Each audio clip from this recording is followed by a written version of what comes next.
When you returned to the Bulls after playing baseball, there were some new guys on the team, including Luc Longley.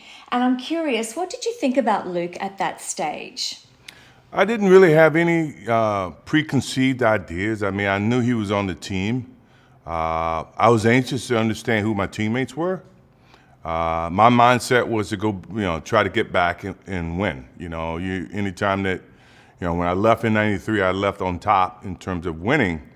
I was coming back in '95, halfway in the season, and still my mentality was about winning. Now, granted, physically I wasn't prepared for winning at that time because I had a baseball body, but it took me a while to understand my teammates, understand their motivations. You had to understand that when I started with the Bulls, it was 5,000 people in the stands, so it was like playing to an empty arena, and when these guys are coming in, the arena's been sold out for 6 years, so I wanted them to understand, and Luke to understand, as well as Judd Bushler and Steve Kerr and all the guys that were new, where we transformed from, so that you can feel that energy and you can understand what it feels like playing in front of the fans who for years were always believing that we'll wait till next year, we'll wait till next year. Well, we were the team that was on top now.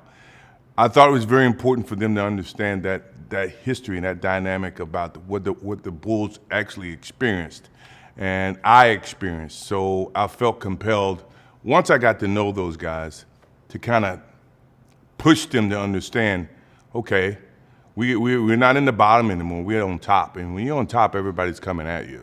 So you have to be prepared. You got to be ready to play. And did you think Luke was ready? Did you think that he had what it took to work with you to win a championship again? I didn't know. I think I think Luke can answer that a little bit better than I can. I felt the need to push him. I know at that time they hadn't won. A lot of those guys have never won in terms of the world championship or something to that magnitude. And so I knew it was going to take some learning for them to understand that. That's where my role became very vital, to lead and to give them that that knowledge that they need. Along with Phil, obviously Phil was the leader, but in terms of basketball leadership, when I say I led based on physically. I get out there, first one there, last one to lead, work on my skill set, blah blah blah. Listen to what the coach, try to do whatever the coach is asking. That was the leadership that I wanted everyone to see, and then reinforce it with my voice when I felt the necessary need to do so. So I felt that no, I don't think Luke had the mentality of what it took to win, but I think he earned that over the years that we played together, and obviously, following our leadership, Phil, myself, Scotty, just so that he can understand what it would take and how his skill set could fit. And so what sort of skills did he need to develop more? Was it skills or attitude or both? I think it was both. He had the skill set. 7-footer, pick and pop, shoot, rebound, block shots. Defensively understood exactly what to do, set great screens. But the mindset of being able to do that every single night, do that against teams that were more physical and teams that are less physical. It was a mindset that I felt like Luke had to learn, and I think he did learn. And we all had to learn over the period of our careers. And but when we were going against the teams like New York Knicks, Indiana Pacers, Miami Heat, it's a certain mentality that those teams are being coached at. We had to match that, if not surpass that. And I think that was the growth of what Luke had to learn. And so Luke was the first Australian in the NBA. What did you think of his Australianness? Laid back. I'd never seen Luke mad, to be honest. And his personality is that he, every day, good day, mate. You feel that warmth coming from him. And, and that's good. It's good to have that mentality, and you feel like you're very fortunate each and every day, and you wake up, you enjoy your life, you live it by the moment. But there's times when you have to push yourself a little bit, and you want to see that frustration, you want to see a little bit of anger, and Luke did at times. You had to do a little pushing to get that, but his mentality is that he just enjoys being around people. He is that gentle giant. He's always been big, wherever he was growing up and been around. So it's quite naturally, he always wants to feel welcome and wanted to, connect with someone, maybe a smaller person or, anybody. That's a great trait to have. Also, that trait has to be adjusted, especially when you're in competition, because you want that dominance to be shown. You want that intimidation to be shown in competition. It's not a negative thing. It's always a positive thing in terms of, how you utilize it. But, it took a while for him to get to that. So he had to toughen up. You had to show him a little tough love. That's what I call it, tough love. And, great. I loved him as a teammate. I think that, any day that I felt frustrated and angered, I can look at Luke and know that, it's not that hard. It's not that, this is not, life or death. He simplifies things. His whole mentality is to do that. And that's his personality. And it's good to have people around that can do that. When you have people like myself who are somewhat aggressive, we live in every moment, we want to dominate every little moment, and we forget about how simple life is, how simple the moment may be. This is where he was a great teammate and helped me mature as a person. A sort of balance to your intensity sometimes. You're absolutely right. Absolutely right. Okay, and so what did you think were Luke's strengths and what did you think Luke's weaknesses were? His strength was he could shoot. He was very smart, good passer. Physically, he could use his body very well in terms of rebound and positioning. His weakness was, I would say, making sure mentality-wise to be aggressive. Have that killer instinct. In that.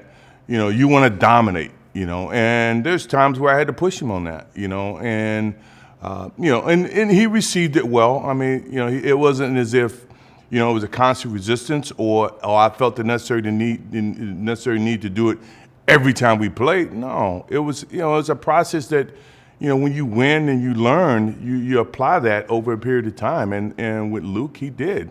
But his strong points, his athleticism. He didn't have the athleticism as most bigs, but he had the smarts. He knew how to position himself well. He knew how to play against someone like a Patrick Ewing, who he knew was far more gifted athletically. But he was able to utilize his strength, which is shooting on the perimeter, post up, using his left, his right hand, his physicality, to at least make himself known. And it was up to us to compliment him. Make him as important as a Patrick Ewing in situations where he could dominate or he can actually, lead us. And we did that. I think Phil did a good job in trying to gauge Luke's motivation that per game. Let's just say we start the game and obviously our focus is to go inside, and we would go into Luke early. And Luke knew that. And if Luke felt compelled or he felt like he was into the game, he can give us that, that lift that we needed from that inside play. If not, then we would have to go to other routes to try to assert ourselves as a team. Were there times that you were aware that Luke was finding some of your criticisms quite tough? Yeah, I felt that. I mean, and that's. Look, I think there was a lot of situations where people were somewhat critical in terms of the way that I perceived it, and but I had a mission. I wanted them to understand what it took to win, and winning has a price. And the thing is that I wanted to make sure they were prepared for the worst, especially in competition. And I'm pretty sure there were times they were not happy with me. I think if you look back now, I'm pretty sure they are, based on how we achieved and the successes that we were able to overcome. And But as a leader, you sometimes you're not going to be well liked. You're not going to be, but you have to pull them along, because you've experienced it, you understood it. The other side of that road is success, and I think that the gratification would be there once we get over that hill. And I felt that, and I can sense some of that coming from my teammates. But the thing is that for us to be successful, someone had to do that, especially from a leadership role. Did you sometimes wish that you didn't have to be like that? Yes. Only because I felt like everybody, you would assume that everybody had the same mentality as I had, and that every day you're the first one in the gym, last one to leave. You live within the moment. You strive for perfection each and every time you step on the basketball court. But unfortunately, everybody don't have that same mentality. And if they did, then it makes my job so much easier. It's like looking at a mirror of 11 or 12 people, and unfortunately, the world is not made that way. And sometimes you have to push, pull, or do whatever you need to get over that hill, and the gratification is always going to be in the work. And once the work is done and you see where the achievement has been met, so yeah, I wish, I could have, laid back and enjoyed it as much as everybody else, but that didn't guarantee us success. That didn't say we're going to win. So I had to do what I had to do. Over the years, that you played together, did your opinion of Luc change? Did you enjoy playing together by the end of those years and come to really value what he gave to the team? I did. I valued it, and I also understood how to get it out of him. How to challenge him. As a teammate. And the thing is, and I think Luc understood. He understood that if he missed that box out, then he's going to hear obviously some verbal words coming from me. From the expectations were totally different. Once he proves that he could do it, the task is to do it every single night. That's the thing, and that's where I felt like I knew he was capable. We all felt he was capable, but you have to be capable every single night for us to maintain the success. So I pushed him. Obviously, I did, and verbally, I would challenge him in certain situations where I felt like, look, you're not doing what we expect you to do. And I would welcome that too. For my, if they see that I was doing something that they pretty much expected, and I was taking shortcuts, which wasn't too often, I'm pretty sure that I was open. Phil would criticize me. Other teammates would criticize me. And the purpose of improving, and the purpose of being a good teammate, and the purpose of being a good team is we all have to look in the mirror and understand, okay, what can I do better to make this team better? And we also have to be willing to accept constructive criticism. Nothing personally.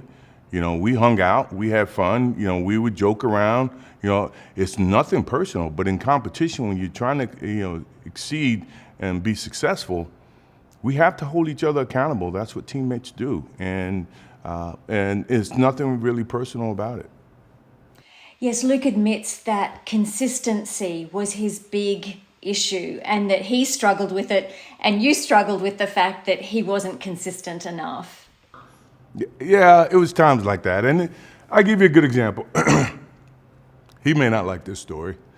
In '98, we were playing the Utah Jazz. Did he ever tell you this?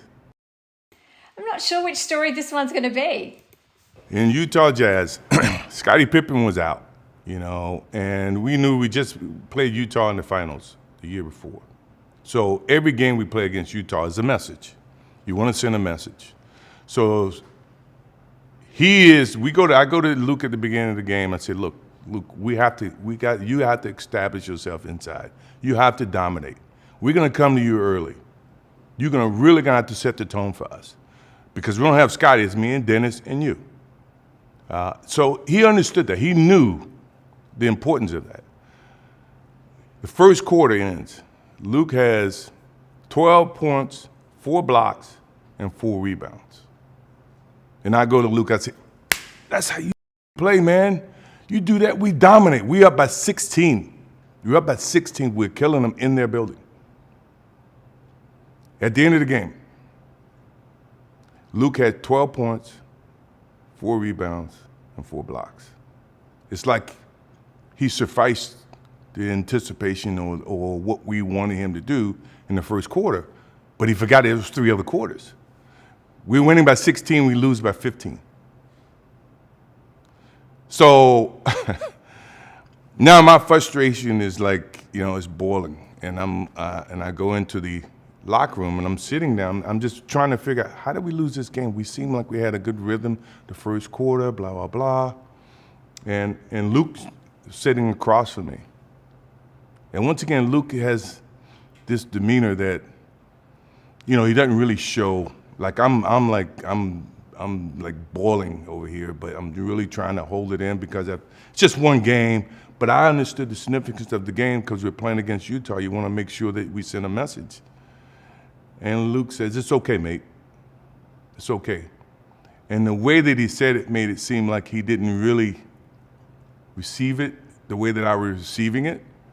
And I just chuckled and I just looked at Luc and I said, "You know what, Luc? That is the last time I'm gonna give you a compliment in the middle of the game. Because you don't receive compliments well, in the sense that you feel like you stop and you don't really pursue." And I said it, from a, chuckling because I was really frustrated as opposed to yelling. I wanted him to understand, look, man, you don't have to just, you have to keep playing. You don't play just for one quarter just so that now I can look at you and say, you're doing a great job, blah, blah, blah. And I get it, but we still have to play the other three quarters of the game. And it told me more about Luc in the sense that, you got to keep pushing him. You got to keep pushing him. You got to keep pushing him. You can't let him get comfortable, because he gets comfortable, then he relaxes, and we need him to keep being aggressive, And from that point on, I didn't do it in a way, I don't think I did it in a way to point, or jab, or punch. It was almost like, okay, I gotta keep encouraging him. I gotta keep encouraging him. Even when he's doing well, I gotta keep encouraging him, because he needs that, that reinforcement. That was the thing I learned about Luc. And once I learned that, then I understood how our relationship was gonna be established. And, a hug is probably more than a yell.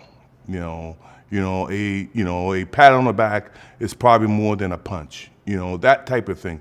And, once I was able to understand that as a leader, then we can always have a certain dialogue. Okay, mate, I can go back and forth with you, but also I know how to get you to this point that we need you to be consistent. Phil was good at it. I learned it from Phil. Phil understood that with Dennis, he understood that with me, he understood that with Scotty, Tony, Steve, all of it. And that was the strong points about who Phil Jackson was. I had to learn that through him, and then when I got back, obviously, I had different personalities that I hadn't been with.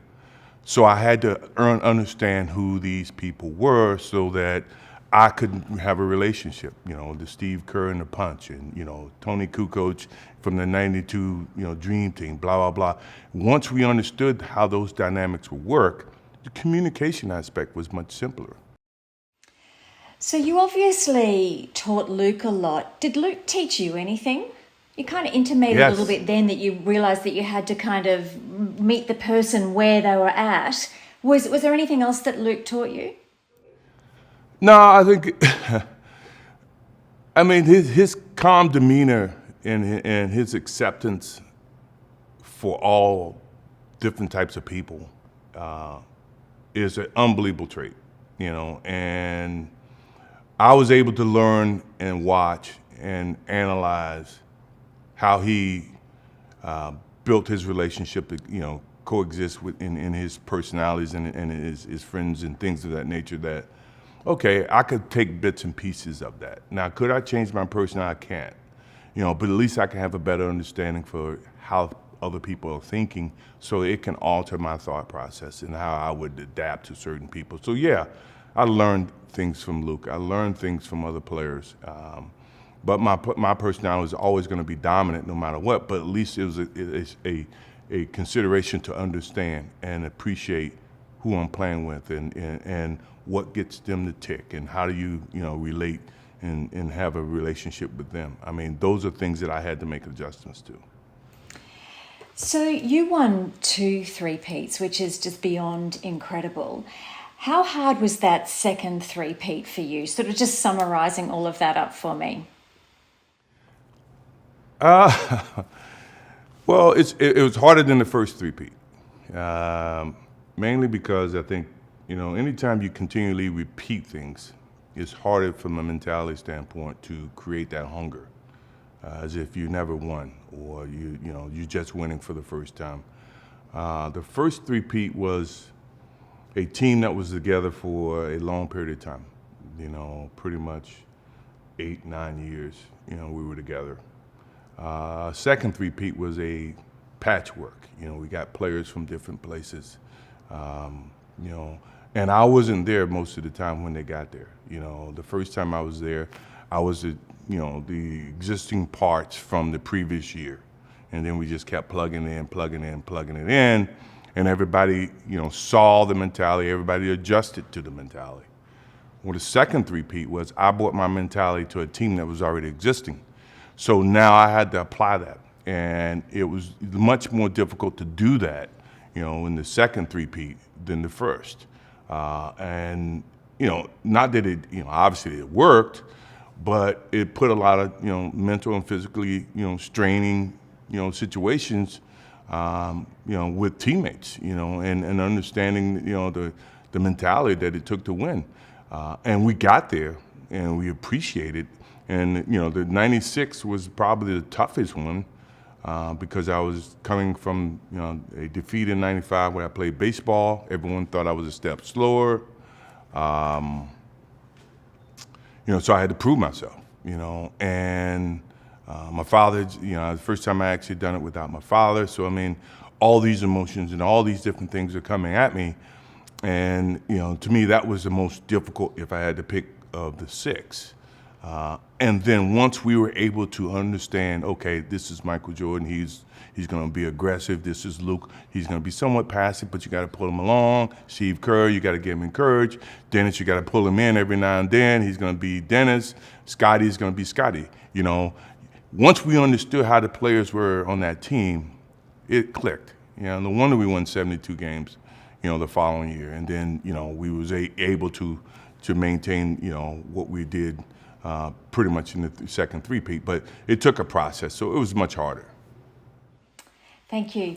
Now, look, The Last Dance was absolutely huge in Australia. Everyone loved it. But Australian viewers also wondered why Luc wasn't involved and why Luc wasn't interviewed. What's your take on that, Michael? You can say that a lot, and the thing is that I had no control in terms of who you were going to interview. There was a lot of guys that said the same thing, and Jason could answer it much better than I, because it was more their control, And once again, he was and is, an integral part to this whole process. And I think that if you look back and say, well, we should have included Luke, we should have included other players that were significant to the team, and it's hard, but. I had no control over that, and it's unfortunate, and I can understand why Australia would say, well, why wouldn't we include Luke? And we probably should have. And that was, I guess, if you look back and say if I could change anything, that's probably what I could have changed, where you would want to interview every single body and get a perspective from a lot of different angles. Now, your desire to win and your toughness on the team as a result of that is absolutely legendary and was explored in The Last Dance. Luc described your leadership style as carnivorous. What do you think about that? Yeah, I mean, I can see that from his perspective. Quite naturally, yes, I can see that. And look, I didn't go in there with that mentality. That's how it's gonna. It's just so my mentality was to win at all costs, and pull, push, yank, whatever to get everybody on the same page. And it's I understand it. I understand it. And you know, the thing is that if I were to change my personality back, you know, to something totally different, I wouldn't be who I would have been. I don't think we would have had the same successes. I think a lot of players probably wouldn't have been the same in terms of their perspective, you know. So yeah, I can see him saying that, but the thing is that I think it was needed in some respect, and I think our success illustrates that. One of the themes of this story in Luke's life, it's sort of charting Luke's life, is the fact that he did have to change. He was a gentle giant. He got to the NBA, he had to kind of put on the armor and toughen up. And then he found once his NBA career was over, he found it very difficult to shed that sort of tough armor that he'd had to sort of gird himself with. And that he quite struggled with that for quite a long time. Can you relate to that? 110%. Part of my struggles after the game is my competitive drive. You know, I was such a competitive player, and each and every day felt the need to always get ahead of my opponent.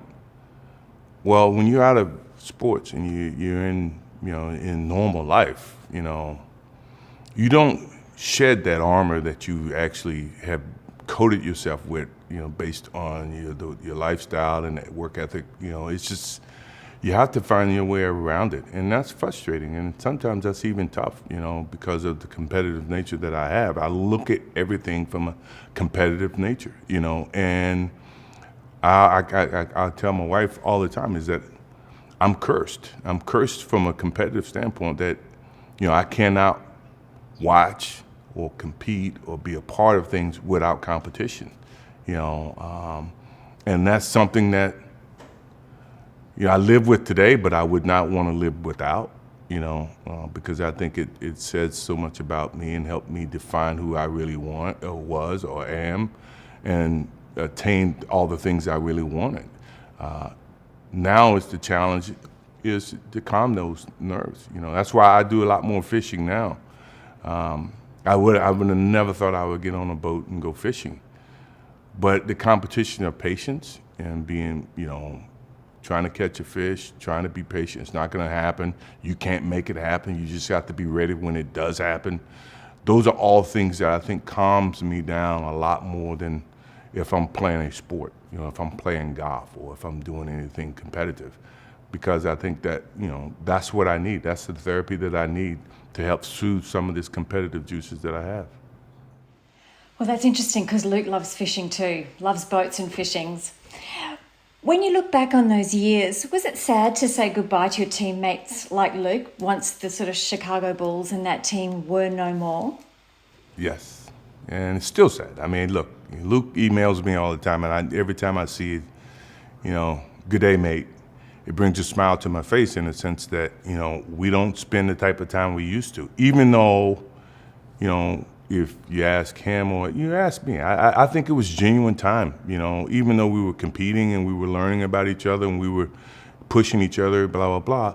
Those are still genuine times, you know, and you don't share those with too many people, you know. So, yeah, I miss spending time with him, you know. I miss seeing, you know, that face that's never going to be sad no matter what happens, you know. You know, he's just funny. And I think the thing that was in amazement of every time I spin and see Luke, it was a shock to see someone, he was looking at me and I could feel this coming from him, is that how can one person be so competitive each and every day and blah, blah, blah, and yet he doesn't seem like he's enjoying life. When actually I was enjoying the competition. That was my enjoyment. I sensed that sometimes when he used to look at me, you know, and just kind of, you know, and I didn't take it negatively. I took it as a badge of honor. I take my job seriously. I take my competitive nature very seriously. But sometimes looking at him and seeing and joking and, you know, we sense of humor and, you know, it's fun, and you miss that. You know, you miss you know, that celebration of you know, starting a goal at the beginning of the year, and then at the end of the year, you know, the gratification that we went through hell to get here, but we got here, and let's just enjoy it. Let's have fun, and let's do it again in another 3 months. that was the mentality. You missed that in '98. And you're a busy man, Michael. Why did you agree to take time out of your schedule for Luc, to do this interview for Luc? He matters to me. Yeah, he does matter to me, and his story needs to be told. And I'm pretty sure I can enlighten it from my perspective, and and give people his meaningfulness to me. As a teammate, as a competitor. Sure, I mean, there's some good and there's some bad, but that's all a part of life. You're gonna have friends that you have good and bad things about. But we went through the trenches. We shared a lot. We competed together, and I would take him any day of the week if I had to go through a competition again. If you asked me to do it all over again, there's no way I would leave Luc Longley off my team. No way possible, because he mattered. He had an impact on me. He helped me change as a person. So I mean, to hear that they're recognizing him, and you would think, most people think, what can they be saying about Luc in a documentary? You can be saying a lot about the guy, and I am a example of what he meant to me and how he made me better as a player, as a person, and that story needs to be told about a person that people think it's very very minor, but they're not. They're very major when it comes to winning a championship. Those people do matter. Well, that's lovely. And at the end of the day, Luc credits you with compensating for his weaknesses with your brilliance and dragging him across the line 3 times. So thank you very much for that. No problem. It was my pleasure. And once again, they are motivating to me. They were, for me to ultimately get them where they needed to go, and ultimately we got where we needed to go. I mean, it was teamwork. It wasn't a one band. It was teamwork. They made me better as well.